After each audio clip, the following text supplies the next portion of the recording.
ಶ್ರೀಮತೆ ರಾಮಾನುಜಾಯ ನಮಃ.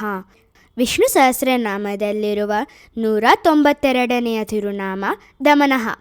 ದೇವತೆಗಳು ಮತ್ತು ಅಸುರರು ಕ್ಷೀರಸಾಗರವನ್ನು ಮತಿಸಿದಾಗ ಮೊದಲು ಹೊರಬಂದದ್ದು ಭಯಾನಕ ಹಾಲಾಹಲ ವಿಷ.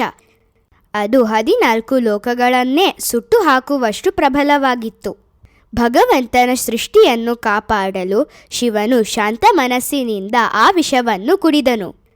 ಆದರೆ ಅದು ಹೊಟ್ಟೆಗೆ ಹೋಗದಂತೆ ತನ್ನ ಕಂಠದಲ್ಲೇ ಹಿಡಿದುಕೊಂಡನು.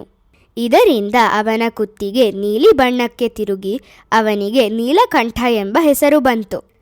ಆದರೆ ಹಾಲಾಹಲ ವಿಷದ ಶಕ್ತಿ ಬಹಳ ಹೆಚ್ಚಾಗಿತ್ತು. ಅದರ ಶಕ್ತಿಯಿಂದ ಶಿವನ ದೇಹ ಉರಿಯತೊಡಗಿತು. ಅವರ ದೇಹ ಬೆಂಕಿಯಂತೆ ಹೊಳೆಯುತ್ತಿತ್ತು. ಯಾವಾಗಲೂ ಶಾಂತವಾಗಿರುವ ಶಿವನಿಗೂ ಆ ವೇದನೆಯನ್ನು ತಡೆಯಲು ಸಾಧ್ಯವಾಗಲಿಲ್ಲ. ತನ್ನ ಭಕ್ತನು ಇಷ್ಟು ಕಷ್ಟಪಡುವುದನ್ನು ಕಂಡ ಭಗವಂತನು ಪ್ರತ್ಯಕ್ಷನಾಗಿ ತನ್ನ ಕಮಲದಂತಿರುವ ಕೈಯನ್ನು ಶಿವನ ಕಂಠದ ಮೇಲೆ ಮೃದುವಾಗಿ ಇಟ್ಟನು.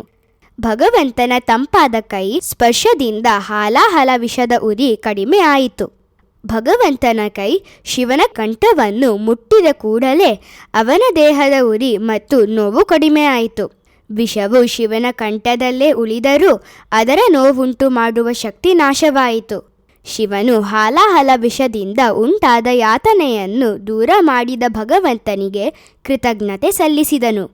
ದಮನಃ ಎಂದರೆ ದುಃಖ ಮತ್ತು ಕಷ್ಟಗಳನ್ನು ದೂರ ಮಾಡುವವನು ಎಂದು ಅರ್ಥ. ನಾವು ಪ್ರತಿದಿನ ದಮನಾಯ ನಮಃ ಎಂದು ಜಪಿಸಿದರೆ ಹೇಗೆ ಭಗವಂತನು ಹಂಸಾವತಾರದಲ್ಲಿ ಅಜ್ಞಾನವನ್ನು ನಿವಾರಿಸಿದನೋ ಅದೇ ರೀತಿ ದಮನನಾಗಿ ನಮ್ಮನ್ನು ಆಶೀರ್ವದಿಸಿ ನಮ್ಮ ಅಜ್ಞಾನವನ್ನು ದೂರ ಮಾಡಿ ಮನಸ್ಸು ಮತ್ತು ಆತ್ಮಕ್ಕೆ ಶಾಂತಿ ಹಾಗೂ ನೆಮ್ಮದಿಯನ್ನು ನೀಡುತ್ತಾನೆ. ಶ್ರೀಮತೆ ರಾಮಾನುಜಾಯ ನಮಃ.